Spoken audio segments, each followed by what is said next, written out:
함께 사도신경으로 신앙 고백하겠습니다. 전능하사 천지를 만드신 하나님 아버지를 내가 믿사오며 그 외아들 우리 주 예수 그리스도를 믿사오니 이는 성령으로 잉태하사 동정녀 마리아에게 나시고 본디오 빌라도에게 고난을 받으사 십자가에 못 박혀 죽으시고 장사한 지 사흘 만에 죽은 자 가운데서 다시 살아나시며 하늘에 오르사 전능하신 하나님 우편에 앉아 계시다가 저리로서 산 자와 죽은 자를 심판하러 오시리라. 성령을 믿사오며 거룩한 공회와 성도가 서로 교통하는 것과 죄를 사하여 주시는 것과 몸이 다시 사는 것과 영원히 사는 것을 믿사옵나이다. 아멘. 찬송가 435장 나의 영원하신 기업 함께 찬양합니다. 나의 영원하신 기업 생명보다 귀하다. 나의 갈 길 다가도록 나와 동행하소서. 주께로 가까이 주께로 가오니 나의 갈 길 다가도록 나와 동행하소서. 세상 부귀 안일함과 모든 명예 버리고 험한 길을 가는 동안 나와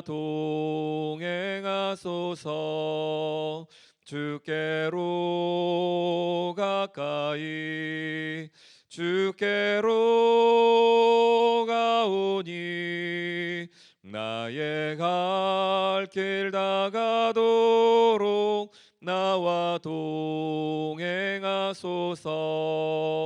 어두운 골짝 지나가며 험한 바다 건너서 전국 문에 이르도록 나와 동행하소서.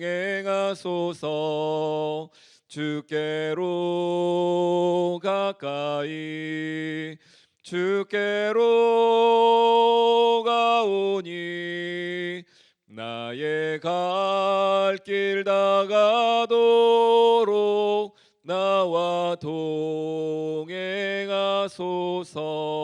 동행하소서. 아멘. 우리 요한복음 6장 말씀 함께 보겠습니다. 요한복음 6장 우리 1절로 15절까지 말씀 함께 읽겠습니다. 그 후에 예수께서 디베랴의 갈릴리 바다 건너편으로 가심에 큰 무리가 따르니 이는 병자들에게 행하시는 표적을 보았음이러라. 예수께서 산에 오르사 제자들과 함께 거기 앉으시니 마침 유대인의 명절인 유월절이 가까운지라. 예수께서 눈을 들어 큰 무리가 자기에게로 오는 것을 보시고 빌립에게 이르시되 우리가 어디서 떡을 사서 이 사람들을 먹이겠느냐 하시니 이렇게 말씀하심은 친히 어떻게 하실지를 아시고 빌립을 시험하고자 하심이라. 빌립이 대답하되 각 사람으로 조금씩 받게 할지라도 200데나리온의 떡이 부족하리이다.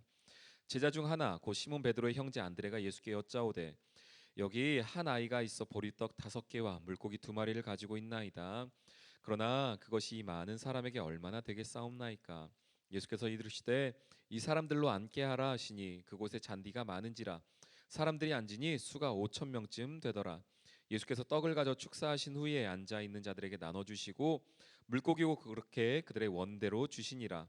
그들이 배부른 후에 예수께서 제자들에게 이르시되 남은 조각을 거두고 버리는 것이 없게 하라 하심으로 이에 거두니 보리떡 5개로 먹고 남은 조각이 12바구니에 찼더라. 그 사람들이 예수께서 행하신 이 표적을 보고 말하되 이는 참으로 세상에 오실 그 선지자라 하더라.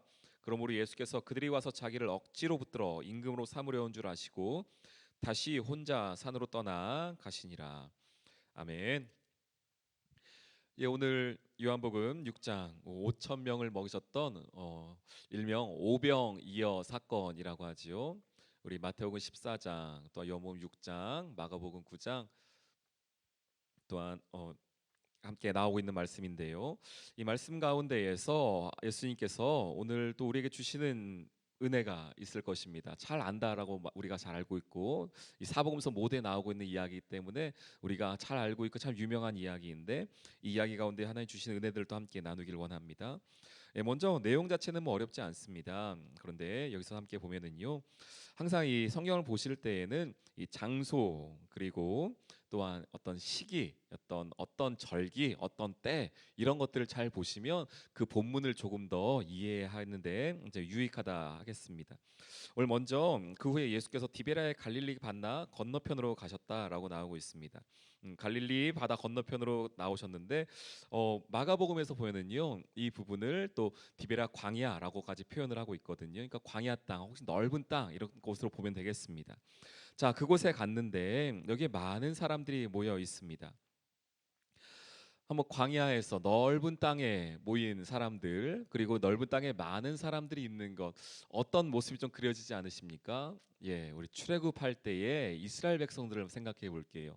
어디로 갈지를 몰랐고, 또한 그 넓은 땅에서 먹을 것이 없어 헤매였던 그 우리 출애굽 당시에 이스라엘 백성들의 모습과 참 흡사합니다. 그런데 우리 출애굽 당시 때에 그 이스라엘 백성들은 무엇을 먹고 살았습니까? 만나와 메추라기를 먹고 살았던 그 모습이 있었습니다. 그리고 모세라는 지도자가 있었던 것을 우리는 잘 알고 있습니다. 그런데 오늘 마침 그런 것처럼 이 예수님을 따르는 많은 무리들, 그런데 이 무리들을 보았더니요, 2절에 큰 무리가 따르는데 이는 병자들에게 행하신 표적을 보았습니다. 아마 이 말씀을 가지고 본다면 그 예수님을 지금 또 쫓았던 많은 무리들은 어떤 사람들이겠습니까?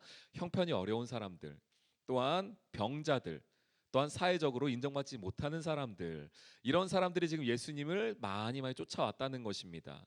그래서 지금 예수님을 쫓는 사람들은 힘도 없고요, 능력도 없고요, 당장 먹을 것도 없는 그런 사람들이 지금 예수님을 쫓아 많은 무리들이 모여 있는 상황이었습니다. 그리고 이때는 마침 4절에 말합니다. 유대인의 명절인 유월절이다. 유월절이 가까이 왔다라고 말씀을 하고 계십니다. 예, 유월절은 계속해서 말씀드리지만 어떤 날입니까?